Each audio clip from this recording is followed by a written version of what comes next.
Hello, welcome back to Teacher Jeff 40K. Today, I want to talk to new players about starting their first game or first couple of games. So let's assume you've already bought some miniatures, maybe you've painted them, put them together, or you're borrowing a friend's army who's trying to get you into the hobby. But it's one of your first games, if not your first. So, sorry, to fight off a burp there. So, the first couple of things you should look at is what you're going to bring, right? Chances are you've bought a few models, you don't have a huge army. If you do right away and you have them all painted, good for you. That takes a lot of dedication. But if you have a small force, you can bring all of them. And there are a few ways to play Warhammer 40K. So if you have the rule book,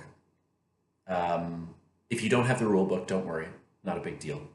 But if you have the rule book, you will see that there are three ways to play.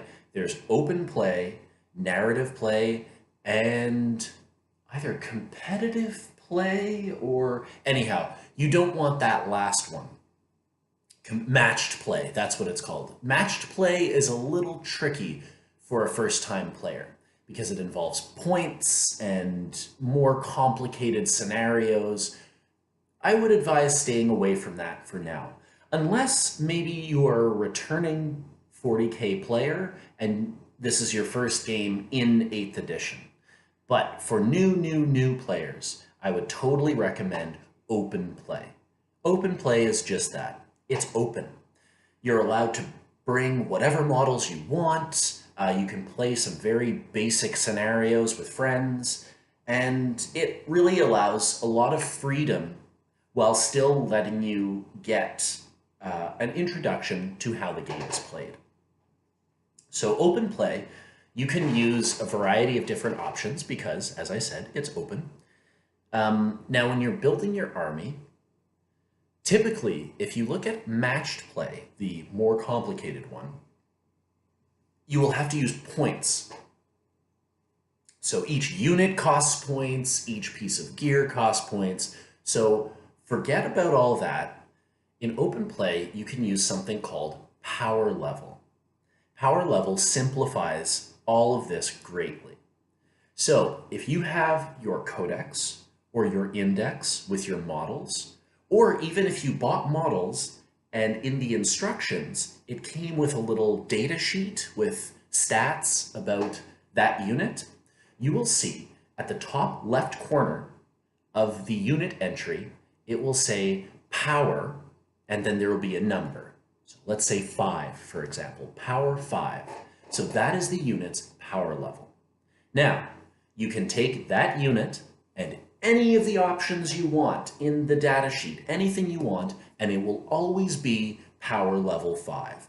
So it removes all the complication of paying more points for gear or paying more points for this or for that. It makes it a lot simpler for new players. You simply pick a unit, that's the power it has, and it is the power it will always have.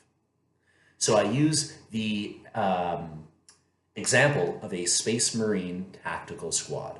A Space Marine tactical squad has power of 5. So typically, Space Marines, if you have 5 of them, they are equipped with bolters. Now you can equip them with other equipment if you want. You can give your sergeant a cool sword or something like that. The power level will always be 5. So no matter what you equip your squad with, the power level of that tactical squad will stay at 5.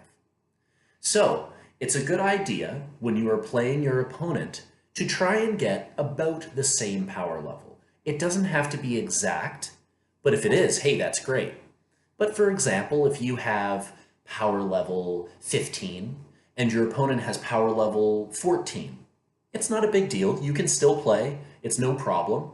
Now, it usually does change who gets the first turn, though. So if you have a lower power level than your opponent, you will go first. And, by that token, if you have a higher power level than your opponent will go first. That's just how it works. So usually it's good when you're talking with your opponent to agree on sort of a cap where you want to put it. So let's use that 15 power level. You have up to 15 power level. So you can take any amount of units as long as it's 15 power level or less. And then you've got your army. You're set to play. Like I explained in a previous video, there is a free to download PDF on the Games Workshop website that has the basic rules for the game. So you do not need the big, expensive rule book. You can download this PDF and start playing right away. So this will give you a couple of scenarios that you can play. You look at a page and it will show you different scenarios you can use and what you want to play. So all you've got to do is pick the power level for your army, discuss it with your opponent, and then you guys can set up the board however you want to set it up. For much smaller games, I recommend 4 feet by 4 feet, smaller point game. But if you happen to have a higher power level, you can do the standard size, which is 6 feet by 4 feet. You can do that as well. Put some terrain on there to block line of sight, and you're ready to try a certain scenario. So, like I said, I think it's about 6 or 7 pages. The pamphlet that is free has a few scenarios that you can play right away. And this allows you to play your first game. So it's a lot easier to start than it used to be.